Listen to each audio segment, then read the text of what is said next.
અહેમદાબાદ મિત્ર ન્યૂઝમાં આપનું સ્વાગત છે। ભાવનગર શહેરના નવાપરા વિસ્તારમાં ફાયરિંગની ઘટનાને પગલે પોલીસે તપાસ તેજ કરી છે। જાહિદ લોંડિયા પર થયેલ ફાયરિંગ કેસમાં ઝડપાયેલ 6 આરોપીઓનું પોલીસે ઘટના સ્થળે લઈ જઈ રિકન્સ્ટ્રક્શન કર્યું। ફરિયાદ બાદ ગણતરીના કલાકોમાં જ પોલીસે 8માંથી 6 આરોપીઓને ઝડપી પાડ્યા અને કાર્યવાહી હાથ ધરી, જ્યારે હાલારી બંધુઓ હજુ પણ પોલીસ પકડથી દૂર છે। ફાયરિંગની ઘટનાને પગલે શહેરમાં ભારે ચકચાર મચી ગઈ છે, ત્યારે પોલીસ ઝડપાયેલા આરોપીઓને લઈ નવાપરા વિસ્તારમાં પહોંચતા રિકન્સ્ટ્રક્શન દરમિયાન લોકોના ટોળેટોળા ઉમટી પડ્યા હતા।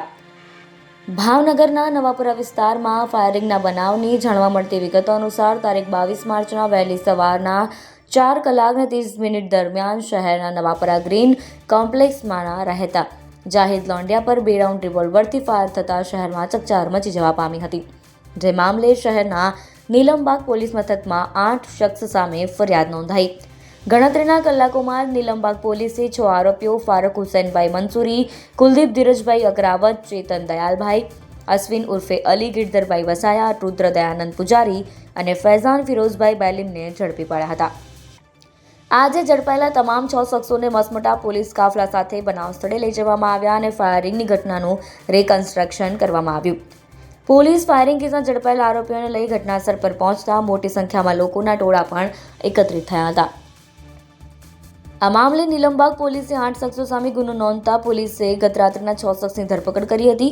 બનાવમાં વપરાયેલી રિવોલ્વર પણ કબજે લીધી, જ્યારે બનાવમાં વપરાયેલી રિવોલ્વર કોની પાસેથી મેળવાઈ છે, લાયસન્સ છે કે નહીં જેવા મુદ્દા સાથે આરોપીઓને રિમાન્ડની માંગણી સાથે કોર્ટમાં રજૂ કરવામાં આવ્યા।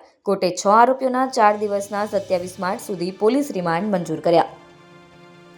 અહેમદાબાદ મિત્ર ન્યૂઝની યુટ્યુબ ચેનલને સબસ્ક્રાઇબ કરો અને બેલ આઇકોન જરૂરથી દબાવો, જેથી દરેક મહત્ત્વના વિડીયોની નોટિફિકેશન તમને મળતી રહે।